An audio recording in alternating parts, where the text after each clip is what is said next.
Had a pretty event-filled weekend. To hear more about that, stay tuned.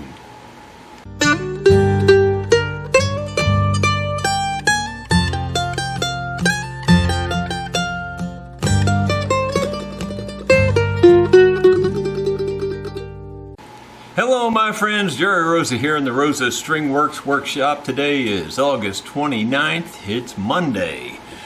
Wow, August is just about gone. Well, at least as I mentioned, I had a pretty good weekend. I finally figured out what was wrong with the Bobcat, and I could just absolutely kick myself for not checking this earlier because I should have. It turned out it was a fuel delivery problem, and I've had fuel delivery problems on the Bobcat many times. As a matter of fact, it's been kind of a constant problem, but the symptoms were different this time, and I was getting those error messages at the same time that I would have the problem. So that threw me off and had me looking somewhere chasing my tail. Well, after I got to thinking about it, maybe it's still a fuel problem. So I went back and checked, and there's a bulb that you squeeze by hand that pumps fuel up into the fuel area so that there's no air in the line, and it pumps it from the tank up to the injector type area. That bulb was already pre-squeezed. It had been sucked in.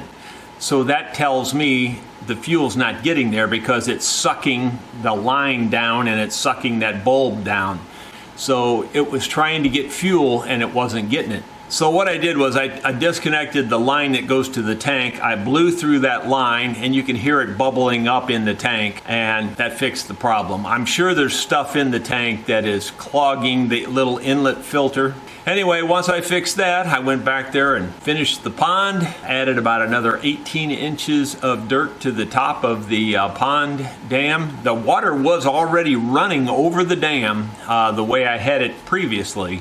And so I added another 18 inches of height to that, so I should be able to raise the water level another foot or so. Every time you raise it up, it spreads it out a little further, so it's going to be a nice pond when it fills up completely. I don't have the pipe in there yet to let the water back out, so I've got to get going on that real quick. So here's a little video I took just this morning to show you the status of the pond as it is right now.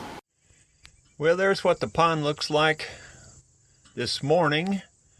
Now that's after I raised the dam about 18 inches, maybe 2 feet even, and it's filling up rather quickly.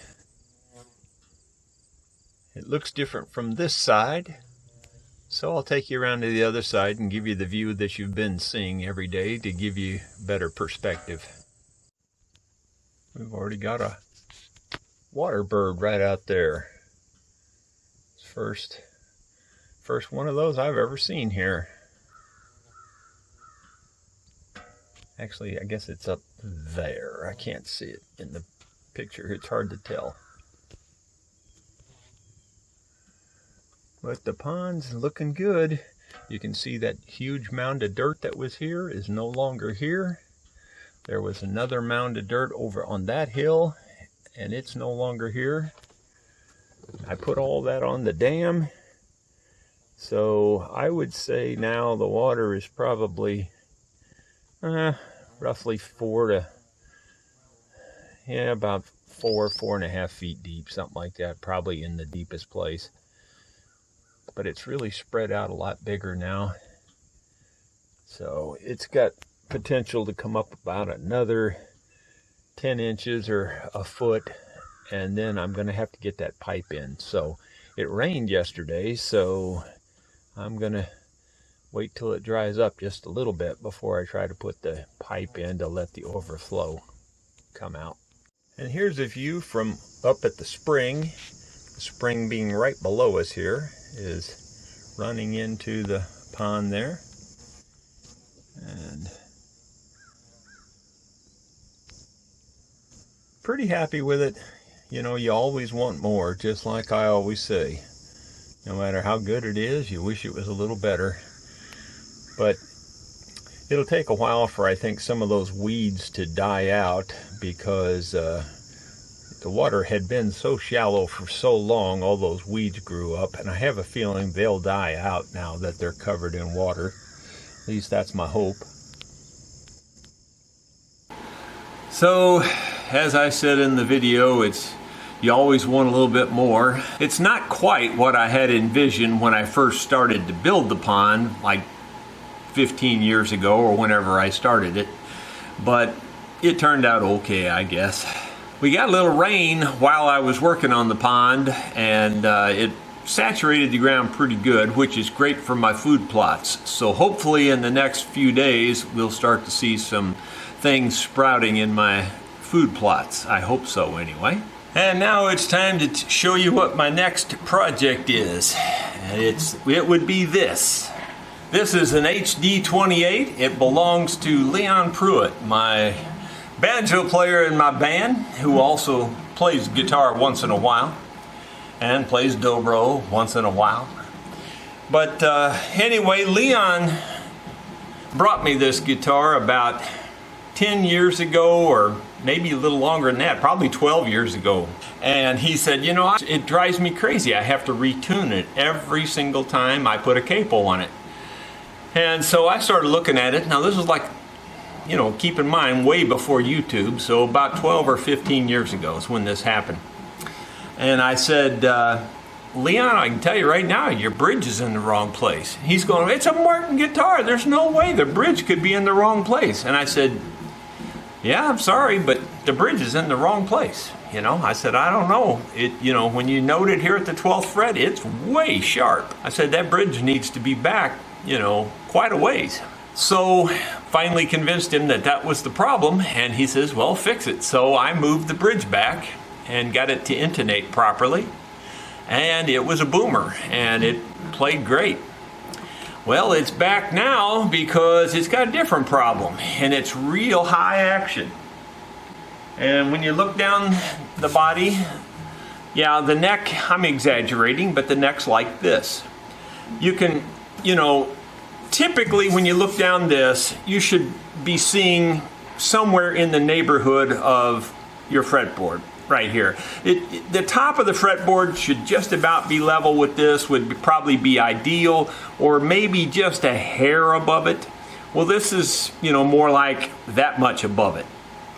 So the top of the fretboard's, yeah, I'd say the top of the fretboard's that much above the top of the guitar, and that's not a good thing. If it was, you know, an 1/8 inch above it, that's one thing. That's playable. But when you get them up to 3/8 of an inch, it's just too much. So just give you an example here. When you lay the straight edge on this, it's banging down into the bridge by about, well, I'd say it's a full 1/8 inch below the top of the saddle, and the saddle's been cut way down. So, you know, it's catching about a 1/16 of an inch of the bridge. You know, this bridge is already small enough. By the way, the bridge is also cracked across here. So it looks like we got our work cut out for us on this. We're going to have to put a new bridge on this. We're going to have to reset the neck, because when I put the new bridge on, I'm going to make it thicker and make it more solid. We got a lot of work to do. There's also a pretty big hump in this, so before I do anything, I want to look at the hump. The strings have not been on this now for a full month. The strings have been off of it, and you can see it rocks pretty good right there.